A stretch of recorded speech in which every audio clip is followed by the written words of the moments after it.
Welcome to ನಿತ್ಯ special. ಎಲ್ಲರೂ ಹೇಗಿದ್ದೀರಾ? ನಾನು ಕೂಡ ಚೆನ್ನಾಗಿದ್ದೀನಿ, ನೀವು ಚೆನ್ನಾಗಿದ್ದೀರಾ ಅಂತ ಅಂದ್ಕೊಳ್ತೀನಿ. ಇವತ್ತಿನ ರೆಸಿಪಿ ಶಾವಿಗೆ ಪಾಯಸ ಹೇಗೆ ಮಾಡೋದು ಅಂತ ನಾನು ತೋರಿಸ್ತೀನಿ. ಅದಕ್ಕಿಂತ ಮುಂಚೆ ನನ್ನ ಚಾನಲ್ಗೆ ಸಬ್ಸ್ಕ್ರೈಬ್ ಮಾಡ್ಕೊಳ್ಳಿ, ಹಾಗೆ ಬೆಲ್ ಐಕನನ್ನು ಪ್ರೆಸ್ ಮಾಡಿ. ನೋಡಿ, ಫಸ್ಟಿಗೆ ಒಂದು ಕಡಾಯಿ ಇಟ್ಕೊಳ್ಳೋಣ. ಕಡಾಯಿ ಇಟ್ಕೊಂಡು ಅದಕ್ಕೆ ಸ್ವಲ್ಪ 1 ಸ್ಪೂನಷ್ಟು ತುಪ್ಪ ಹಾಕ್ಕೊಂಡು ನಾನು ಶಾವಿಗೆನ ಯಾವ ಶಾವಿಗೆ ಬೇಕಾದರೂ ಯೂಸ್ ಮಾಡ್ಬೋದು. ನಾನಿಲ್ಲಿ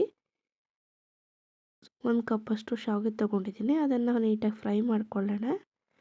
ನಾನು ವೀಡಿಯೋಸ್ ಹಾಕೋಕ್ಕಾಗಿರಲಿಲ್ಲ, ಹಬ್ಬ ಇತ್ತು, ಹಾಗಾಗಿ ಫುಲ್ ಬ್ಯುಸಿಯಾಗಿಬಿಟ್ಟಿದ್ದೆ. ನೋಡಿ, ಇವಾಗ ಒಂದು ಕಡಾಯಿ ಇಟ್ಕೊಂಡು ಅದಕ್ಕೆ ನಾನು 1-2 ಟೇಬಲ್ ಸ್ಪೂನಷ್ಟು ತುಪ್ಪನ ಹಾಕ್ಕೊಳ್ತಿದ್ದೀನಿ. ಹಾಕ್ಕೊಂಡು ನಾನು ಡ್ರೈ ಫ್ರೂಟ್ಸ ಕಟ್ ಮಾಡಿ ಇಟ್ಕೊಂಡಿದ್ದೀನಿ, ಅದನ್ನು ಕೂಡ ಹಾಕ್ಕೊಳ್ತಿದ್ದೀನಿ. ನೋಡಿ, ಗೋಡಂಬಿ, ದ್ರಾಕ್ಷಿ ಹಾಗೆ ಬಾದಾಮಿ ಎಲ್ಲ ಕೂಡ ಹಾಕ್ಕೊಂಡು ನೀಟಾಗಿ ಫ್ರೈ ಮಾಡ್ಕೊಳ್ಳೋಣ. ದ್ರಾಕ್ಷಿ ಲಾಸ್ಟಿಗೆ ಹಾಕಿದ್ರೆ ಚೆನ್ನಾಗಿರುತ್ತೆ. ನೋಡಿ, ಒಂದು ಅರ್ಧ ಲೀಟ್ರಷ್ಟು ಹಾಲು ತಗೊಂಡಿದ್ದೀನಿ ನಂದಿನಿ, ಇದನ್ನು ಹಾಕ್ಕೊಳ್ತಿದ್ದೀನಿ. ಇವಾಗ ಅರ್ಧ ಲೀಟ್ರ್ ಫುಲ್ ಹಾಕ್ಕೊಳ್ಳೋಣ.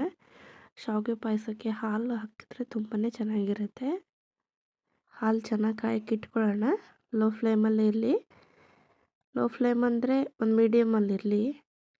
ನಾನು ಈ ಕಡೆ ಒಂದು ಲೋಟ ಆದಷ್ಟು ನೀರು ಹಾಕ್ಕೊಂಡಿದ್ದೀನಿ, 1 ಕಪ್ಪಷ್ಟು. ಅದಕ್ಕೆ ಒಂದು 4 ಟೇಬಲ್ ಸ್ಪೂನಷ್ಟು ಮಿಲ್ಕ್ ಪೌಡ್ರನ್ನ ಹಾಕ್ಕೊಳ್ತಿದ್ದೀನಿ. ನೋಡಿ, ಮಿಲ್ಕ್ ಪೌಡ್ರನ್ನ 4 ಹಾಕಿ ಬಿಸ್ಕರಲ್ಲಿ ನೀಟಾಗಿ ಮಿಕ್ಸ್ ಮಾಡ್ಕೊಳ್ಳೋಣ, ಗಂಟಾಗದಿರೋ ರೀತಿ. ಒಂದೇ ಕಡೆ ಡೈರೆಕ್ಷನ್ ಮಾಡಿದ್ರೆ ಗಂಟಾಗಲ್ಲ, ನೀಟಾಗಿ ಕೂಡ ಮಿಕ್ಸ್ ಆಗುತ್ತೆ. ನೋಡಿ, ಮಿಕ್ಸ್ ಆಗಿದೆ. ಇವಾಗ ನಾನು ಇದನ್ನು ಹಾಲು ಬಿಸಿಗಿಟ್ಟಿದ್ದಲ್ಲ ಅದಕ್ಕೆ ಹಾಕ್ಕೊಳ್ತಿದ್ದೀನಿ. ನೋಡಿ, ಹಾಕ್ಕೊಂಡಿದ್ದೀನಿ. ನೋಡಿ, ಇದಕ್ಕೆ ನಾನು 1 ಕಪ್ಪಷ್ಟು ಸಕ್ಕರೆನ ಹಾಕ್ಕೊಳ್ತಿದ್ದೀನಿ. ಸ್ವೀಟ್ನ ಸ್ವಲ್ಪ ಕಮ್ಮಿನೇ ಮಾಡ್ತಿರೋದು, ಹಾಗಾಗಿ 1 ಕಪ್ ಅಷ್ಟೇ ಹಾಕ್ಕೊಂಡಿದ್ದೀನಿ. ಸ್ವೀಟು ಜಾಸ್ತಿ ಬೇಕು ಅನ್ನೋರು ಹಾಕ್ಕೊಳ್ಬೋದು. ಈಗ ಒಂದು ಸಲ ನೀಟಾಗಿ ಮಿಕ್ಸ್ ಮಾಡಿಬಿಟ್ಟು ಇಟ್ಕೊಳ್ಳೋಣ. ಅದು ಚೆನ್ನಾಗಿ ಕುದಿ ಬರಲಿ. ಅದಾದಮೇಲೆ ಹುರಿದಿಟ್ಕೊಂಡಿರ್ತೀವಲ್ಲ ಶಾವಿಗೆ, ಅದನ್ನು ಹಾಕೋಣ. ಹಾಕ್ಬಿಟ್ಟು ನೀಟಾಗಿ ಮಿಕ್ಸ್ ಮಾಡೋಣ. ಮಿಕ್ಸ್ ಮಾಡಿ ನೋಡಿ, ಫುಲ್ಲು ಲೋ ಫ್ಲೇಮಲ್ಲೇ ಇರಬೇಕು, ಯಾವುದೇ ಕಾರಣಕ್ಕೂ ಹೈ ಫ್ಲೇಮಲ್ಲಿ ಇರಬಾರ್ದು. ಶಾವಿಗೆ ಜಾಸ್ತಿ ಬೆಂದೋದ್ರೆ ಚೆನ್ನಾಗಿರಲ್ಲ.